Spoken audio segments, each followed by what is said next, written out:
Hello everyone and welcome to the last game. We'll be showing from round 6 of this year's Tata Steel Masters edition, Alexey Sarana versus Vladimir Fedoseev. Sorry about mispronouncing Fedoseev in a couple of previous videos, but I was originally pronouncing it Fedoseev and then someone sent me an email saying it was actually Fedoseev, and I trusted them, so, you know, that's what we get for trusting people sending you emails.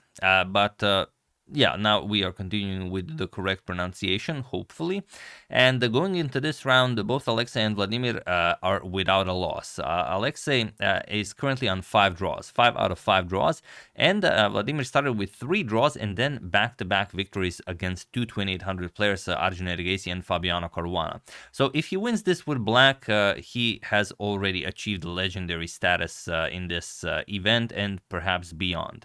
So let's see what happens here. Alexey with white opens with pawn to d4. We have pawn to d5, sorry about that, and pawn to c4. So, okay, the queen's gambit and pawn to e6, declining the gambit. So the queen's gambit declined, knight to c3, bishop to e7, and we have a trade in the center. Captures, captures, and bishop to f4. Bishop to f4 without a trade in the center is still the most popular line, but the more popular line, but c captures on d5 is a very modern approach as well.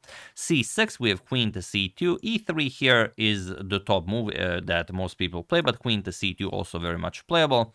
Knight to f6, and now again e3 is the move that people play here, but here we have pawn to h3. So Alexey waiting with pawn to e3 and trying to throw off Vladimir from well, his knowledge of theory, even though the engine says h3 is already an inaccuracy and that white has basically given up the advantage of the first move.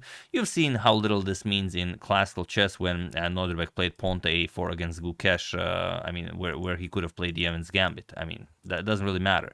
So queen to a5, preparing knight to e4 to trade down some pieces. We have e3, knight to e4, and bishop to d3 now. And here, the position has been reached before. Bishop to f5 was played in both of the games, Bluban versus Meyer and Anton Korbo versus Etienne Bacro, but both of the games ended in a draw. But here we have knight to a6, and it is now, as of move 9, that we have a completely new game. So knight a6, we have queen to a4, offering a trade of queens, and queen back to b6. We have queen to b3, again offering a trade, and only now bishop to f5.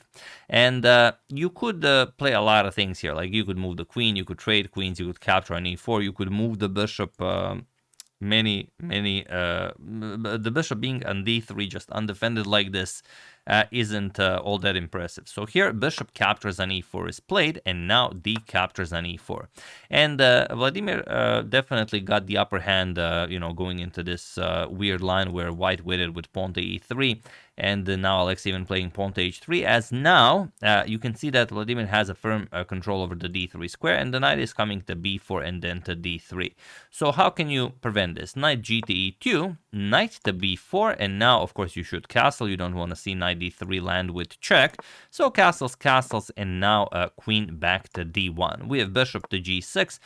This is always stronger than as a threat than as an actual execution, so you don't have to rush knight d3. We have bishop to g3, freeing up the f4 square for the knight, and from f4 the knight will be guarding the d3 square, and now you could maybe go knight to d3 right away, put pressure on b2. You could you know, keep it nice and close with pawn to h6, but Vladimir seems to be, you know, shining with invincibility aura, and he goes pawn to f5. Trying to get his third win in a row. Knight to f4, and now bishop to f7 and pawn to a3, as now you have firm control over the d3 square, so you no longer have to worry about knight d3. Knight d5 is definitely an option, but Vladimir goes knight to a6. We have pawn to b4 and queen back to d8, and it doesn't seem like black got all that much from that position that we discussed.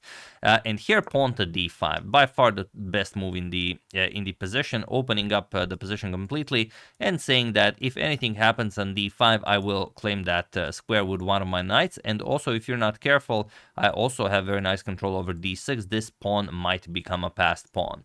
So here we have queen to c8, capturing, like I said, not all that impressive. We have queen to c8, now rook to c1, even though d6 is definitely an idea even here. We have rook to d8, now pinning the pawn, and queen to a4. We have pawn to c5, and this is where the magic happens. b5, not all that impressive. The knight on c7, you're going to play b6, and everything is fine. But here we have rook f to d1, and now c captures on b4. Knight to b5, very useful, controlling a lot of squares here, and also the rook now attacking the queen. Bishop to c5. With knight to c5, it's still a game, even though Vladimir already struggling here, but after bishop to c5, the position is now winning for Alexey, but you still have to be very, very careful about what you do. How would you win this? There are many ideas here that can be played, but what would you play here? And it's very important how you start the entire variation. Have at it. Feel free to pause the video and try to find the best way to continue for white while I give you a couple of seconds.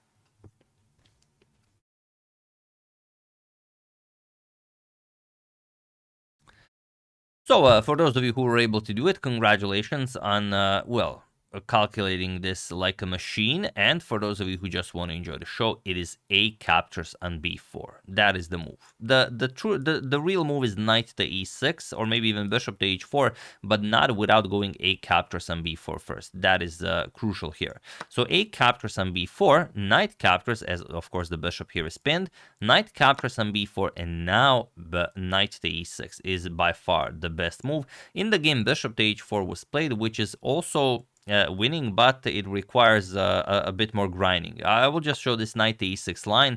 Some of you don't like it when I show these, extremely precise engine lines, but some of you really love them. I myself love them, not because some of you are saying that, okay, are you even expecting players to find that? No, I'm not. I'm just really loving it, and that's why I like analyzing chess games. So knight to e6 is the best move because, well, you are already threatening to win the bishop on c5. So the knight has to be captured. Captures.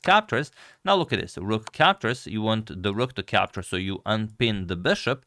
And after rook captures, you're going to play knight to d3. And it seems like you've solved all of your problems, but here comes knight to c7, attacking the rook, and after rook to b8, there's this amazing pawn to e7 move, threatening the queen, so you have to capture, but now after you capture, the bishop is on a most unfavorable square, as now knight to d5 comes with the threat of a royal fork, and also the rook on b8 is hanging, or rather the exchange is hanging.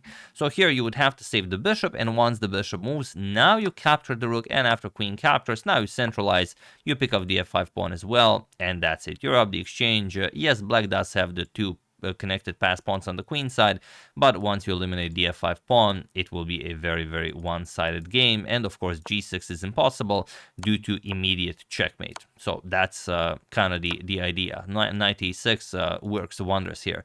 Bishop to h4, like I said, also works, but it requires a bit more grinding.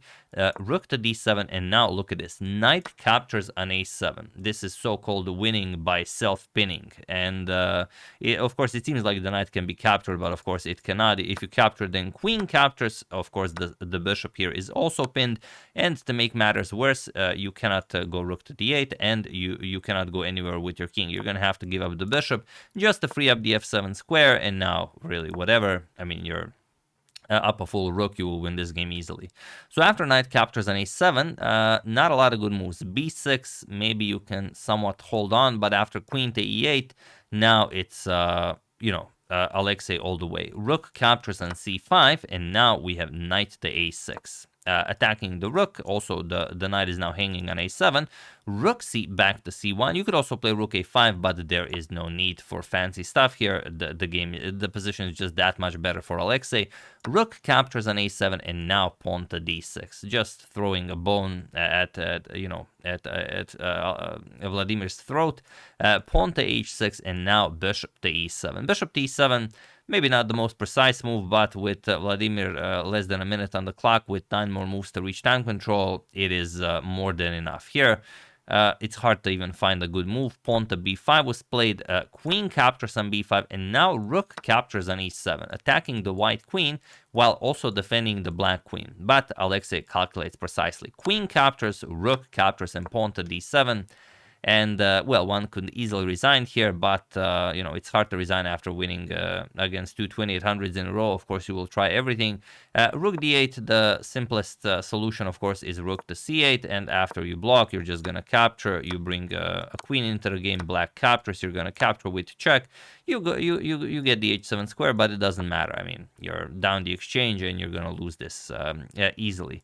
So after d7, knight to c7 was attempted, and now d8 queen. We have rook captures with check, king to h7, or sorry, knight to e8 here, and now pawn to h4. It's completely winning. It's only a matter of how resilient can Vladimir be. We have king h7, knight to e6, offering a knight for a knight. We have king to g6, and now knight to f4 check. King to f6, rook c to c8, now threatening to win more material. g5, we have captures, and now knight to d5 with check. Bishop captures, we have rook captures on d5, king to e6, and now rook c to c5. And okay, the knight defended with knight to d6. The pawn is defended, but here Alexey just breaks through with pawn to g4, and he was in this position on move 45 that Vladimir Fedoseev resigned the game, as there is nothing more to be done here. The pawns will now start falling. If you capture, if you push f4, doesn't matter. You're just going to capture on g5. And it's not even, yes, you know, we always say when there's a knight, there's a way, but here there's just no way. Point being that what will you play? Like, let's throw in a few moves. G4 pawn falls, whatever you play. Let's say you go back, knight d6. And now the simplest way to win is just to win.